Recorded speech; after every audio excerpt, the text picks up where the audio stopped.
Today, in what I'm calling a lazy listicle, we're going to go back in time and look at 10 iconic moments on British telly. Hey guys, Kieran here. Welcome to my TV thing.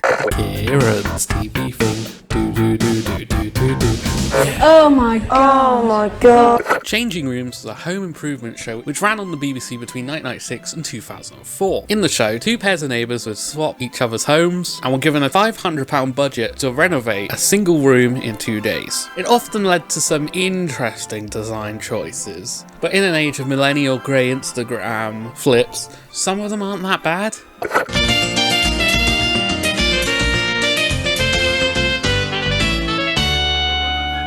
Open your eyes and see what you think, can we? Yes.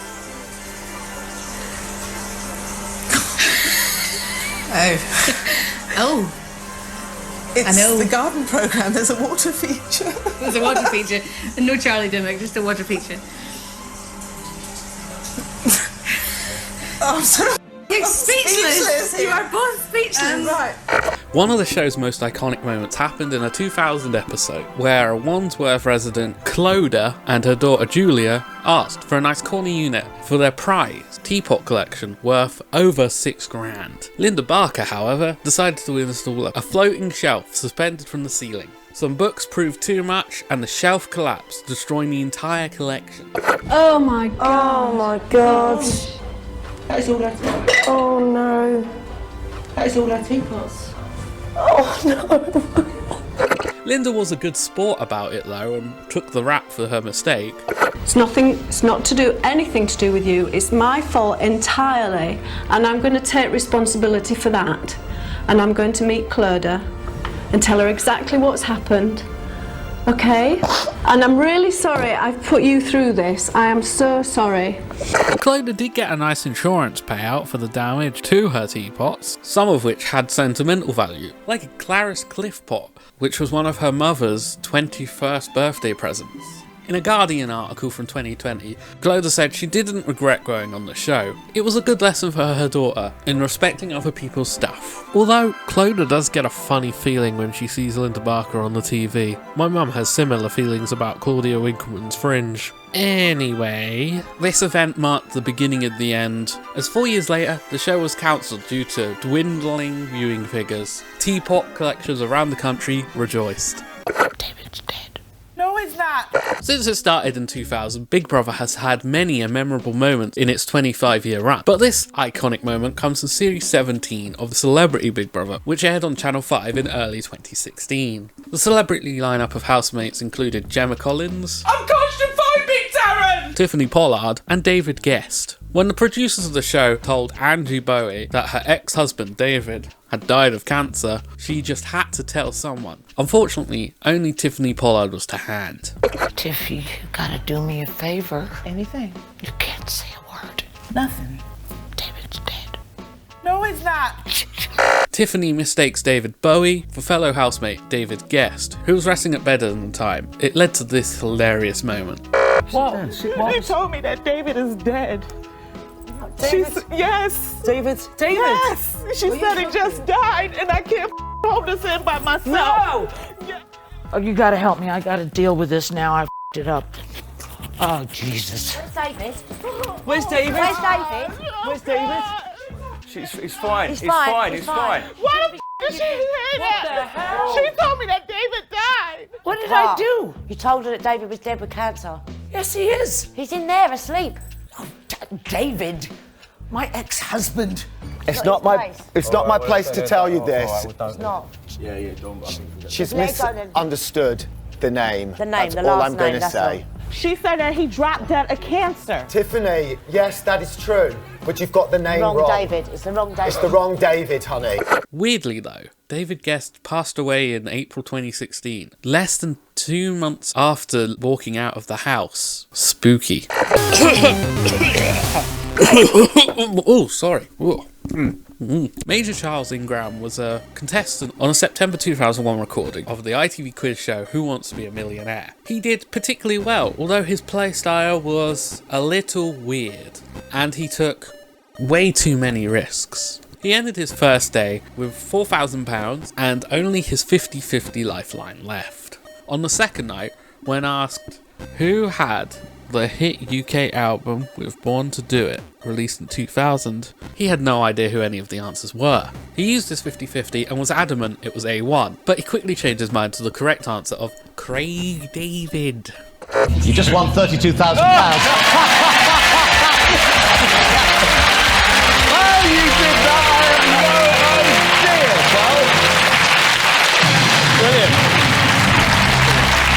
So your strategy and your sub-strategy... Just go for it. It somehow worked. I have no Absolutely. idea how you got to choose a man with lots of money at stake who you'd never heard of. Giving him £32,000, which, weirdly, was also the amount that his brother Adrian and his wife Diana won when they appeared on the show. On his final question, a number 1 followed by 100 zeros is known by what name? Again, he had no idea what any of the answers were. He jumped around a bit, finally picking the correct answer, Google, winning him the £1 million. You just won £1 million!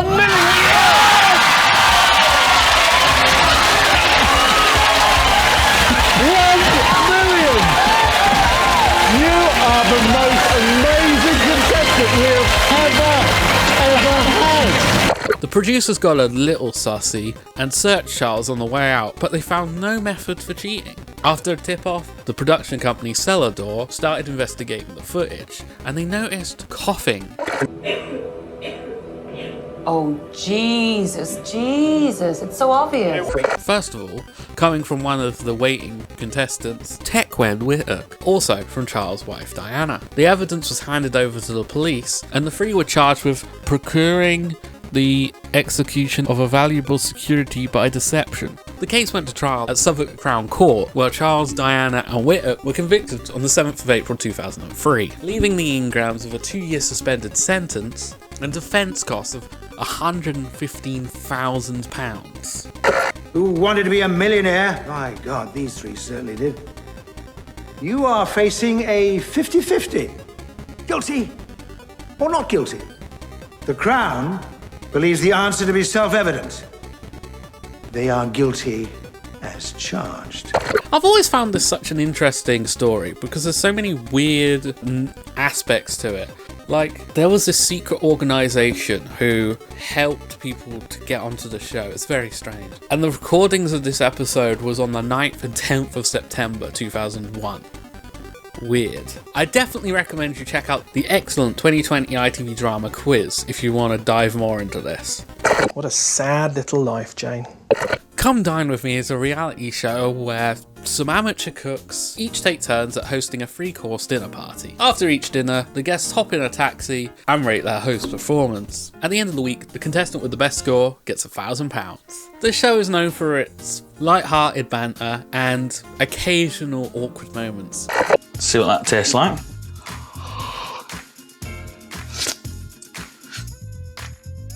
Verdict? Perfect. But this 2016 episode from East Oxfordshire needs no introduction, thanks to tensions between contestants Jane and Peter. Do you think I'd make a good Prime Minister? No. The week was filled with minor squabbles, and things really came to a head when Peter ended up in last place. I don't know why you're shaking your head at me. You won, Jane. Dear Lord, what a sad little life, Jane. His over-the-top reaction to finding out that Jane had won really turned this whole situation into a classic meme. You ruined my night completely so you could have the money, but I hope now you spend it on getting some lessons in grace and decorum, because you have all the grace of a reversing dump truck without any tyres on. I especially love the way Peter looks at the camera after Charlotte says she doesn't get it. I don't get it. Well, you wouldn't, let's be honest, there's nobody in there, love. So Jane, take your money and get off my property. Blue Peter is a children's TV show which has been on the air since 1958. It's best described as a magazine show. It's kind of like The One Show, only actually interesting. From Lulu the elephant rampaging the studio, the garden getting vandalised, the whole socks controversy, and whatever the heck is happening here, in its 60 plus years on the air, it sure had its fair share of classic moments, but this is one of my favourites. On an episode which aired on the 22nd of February 1971, a group of girl guides came into the studio to have a sing-song. They even brought a fake campfire. Well, it's the first time I've sat around a campfire with about 100 girl guides. I rather like it. If you're happy and you know it, clap your hands. As the girls play the show out, the fake fire becomes a real fire. I love the shocked looks on everyone's faces, but in true British spirit, they carry on and finish the song, despite the studio filling with black smoke. When the song is over, the hosts, Valerie Singleton, John Noakes and Peter Purves, finally realise what's happening and announce joyfully that we're on fire! We're on fire! As the fireman runs in to put out the flames. It's always been pretty funny to me. Oh, I think we've won in the end. Never mind, all right. Then everybody's coming on the act. That was super. Yes. Thank you very much for finale to that song, wasn't it? Those singers have actually made a marvellous song called Sing Along with the Guys, and I can promise you the record won't go up in flames. It won't, no. Burn along with Blue Peter, it should be right. I am not a number. Ah! The X Factor is known for two things: the manufacture of countless dull pop acts and poking fun at its obvious joke entries. Come on, move your body. And one of the most memorable for me was a 2008 audition from Ariel Burdett, a holistic vocal coach, whatever that is. I'm a vocal coach, I work holistically.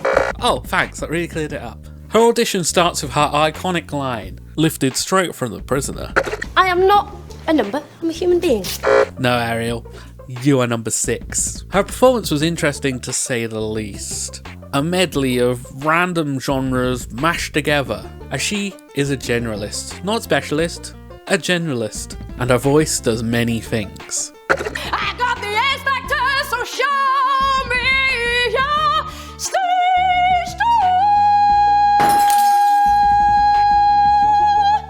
She wasn't that bad, to be honest. A bit random. Like, if she sang some Evanescence or Within Temptation or something, she might have stood a chance. Who am I kidding? The X Factor wouldn't treat a metal act seriously. The judges were naturally confused and a little scared. By the way you walked over to me, I thought we were going to have a scrap. You've obviously never been a rock singer, love. No. Despite not being a violent person, I'm not a violent person. Ariel looks like she really wants to punch Simon Cowell into another stratosphere. But let's be honest, who hasn't? This Queen's audition ends with her joyfully singing goodbye and telling the judges to stick a bit of metal up there. Sadly, Ariel was found dead after taking her own life in 2019. She will forever be remembered as not a number, but a human being. The return of the sausages. In a day and age where American politics is starting to look like a badly written dystopian novel, it's refreshing to see that British politicians are more likely to be idiots than dictators. There are countless moments where we've seen politicians doing or saying stupid things, and if anything, it just proves that they're humans after all. This classic moment comes from last year's annual Labour Party conference, which, when looking at this footage, looks like one hell of a show. Yeah! Party, party, party! When addressing the serious issue of ending the current war in Gaza and freeing Israeli hostages, son of a toolmaker and current Prime Minister Keir Starmer must have had lunch on his mind. I call again for an immediate ceasefire in Gaza. The return of the sausages. The hostages. I support this stance. Free the sausages. Free the sausages. Free the... This next one's a bit of a downer, but still a classic moment nonetheless. Blackadder Goes Forth was the 4th and final series of the classic historic comedy series Blackadder. Airing on BBC One in September 1989, it follows the familiar cast of characters in the trenches of Flanders during the First World War. Although the general theme of the show was very anti-war, the final episode, Goodbye, really drives that theme home. Blackadder receives a phone call from HQ and learns that he and his men will be going over the top the following day. So, to try and get out of the war, Blackadder uses an old trick he learned in the Sudan and pretends to be mad in the hopes that he gets sent home. Well, I'm a poor gormless idiot, sir, and I've never been invalided back to Blighty. Yes, Rory, but you never said But his plan is quickly stopped when General Melcher appears and remarks that he shot an entire platoon in the sedan for faking their madness. Is this genuinely mad? Oh, yes, sir. Or has he simply put his underpants on his head and stuffed a couple of pencils on his nose? There's still some great jokes in this episode, like Blackadder saying "wibble," wibble, but there's definitely a sense of dread in the air. The next day, the men, minus General Melcher of course, hello Blackadder, are called to the trench for the big push, and the jokes stop. Blackadder wishes his men good luck. Good luck, everyone. And they charge towards their inevitable deaths. As a slow piano version of the theme song plays, the chaos of the battlefield eventually fades into a poppy-covered field. Man, this is almost as dark as the ending to Dinosaurs. Were you surprised by this verdict today? Imagine going for a job interview, but thanks to an identity mix-up, you end up on BBC News. That's exactly what happened to Guy Gomez back in 2006. He went to Television Centre in White City for a data support cleaner position in the IT department, but got mistaken for tech journalist Guy Cooney. Gomez finds himself confused in the BBC News studio, but he shows how adaptable he is and answers all of the interviewer's questions. Were you surprised by this verdict today? I'm very surprised to see this verdict to come on me, because I was not expecting that. When I came, they told me something else, and I'm coming. You got an interview there, so it's a big surprise anyway. A big surprise. Exactly. Yeah. What a legend. Guy even predicted how we listen to music today. You can go everywhere on the cyber cafe and you can check. You can go easy. It's gonna be very easy way for everyone to get something to the internet. After the TV interview, he went to his actual job interview, but he didn't get the job in the end. He did get to appear on Channel 4 News and the Big Fat Quiz of the year 2006. Hello, and welcome back to the Big Quiz of the year 2006. Guy had something. He had a warmth and compassion that Jimmy lacks. He had an offbeat delivery, I loved it. I liked Guy. I miss Guy. Yeah. Where's Guy? Oh, you can all f*** off. The whole mix-up was even parodied in the classic 2007 episode of the IT Crowd, Smoke and Mirrors. Well, how do you explain it? Well, we shouldn't have gone to war. You think the original invasion was a mistake? Oh, yes. I'm astonished that you should agree to this so readily when your department must take a lot of the blame. What? We didn't do anything. Well, you raised no objection in the run-up to the war. Yes, I did. I signed a petition. Sorry? I'm sorry, I'm confused. When can I start talking about my bra? Nearly 19 years later, Guy seems a little miffed that he's never been paid for his appearance on BBC News 24, and he hopes to take the Beeb to court. Have they reached out to you at all in any way? Have you tried to contact them since? I contacted them. They didn't answer me. Did they pay me for that interview? No. Until today, they're waiting for me to take them to the court. So are you still going to the court against BBC? I'm gonna go. Because of the money they've made from it and... It was the money they made on it, and they didn't give me any single penny. So sorry to say that to you guys. No, not at all. That's incredibly unfair because that image and that clip has gone viral. They're Every using year that they for nearly 20 years with no penny to me. When I see they're paying so many people with a million there, that clip, it made them richer. But I think he deserved his punishment. Thomas and Friends is a classic kids show which started back in 1984. I'm sure it needs no introduction. One moment that always stuck in my mind was from the third episode of the first series. In the sad story of Henry, the titular green train, Henry.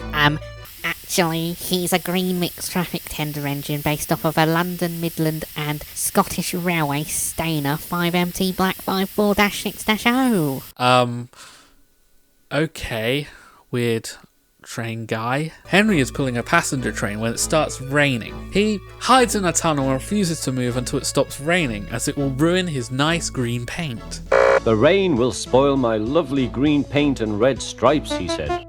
The railway director, the fat controller, tells him that they're gonna pull him out, but Henry won't budge. We will pull you out, said the fat controller, but Henry only blew steam at him. So Sitcom comes to the decision to disconnect the tracks and entomb Henry inside the tunnel. We shall take away your rails, he said, and leave you here for always and always and always. They took up the old rails and built a wall in front of him so that Henry couldn't get out of the tunnel anymore.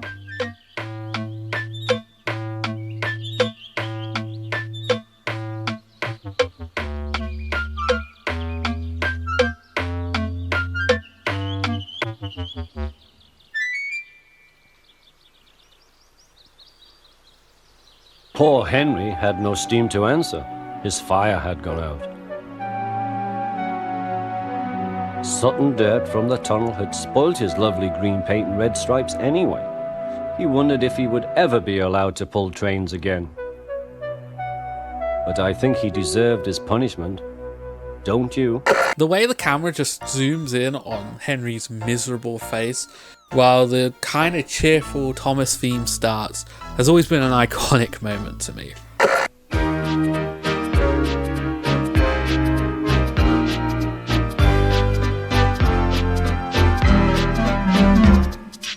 Don't worry though, Henry is freed from his tunnely tomb when he is the only train able to pull some express carriages. Everyone was excited. The Fat Controller leaned out of the window to wave at Edward and Henry. But the train was going so fast that his hat blew off into a field where a goat ate it for tea. And there you have it, folks. Those were 10 iconic UK TV moments. There are many more I could have covered, but I hope you enjoyed this video. If you did, please don't forget to comment, rate and subscribe. Thanks for watching, and Toodle Pipski.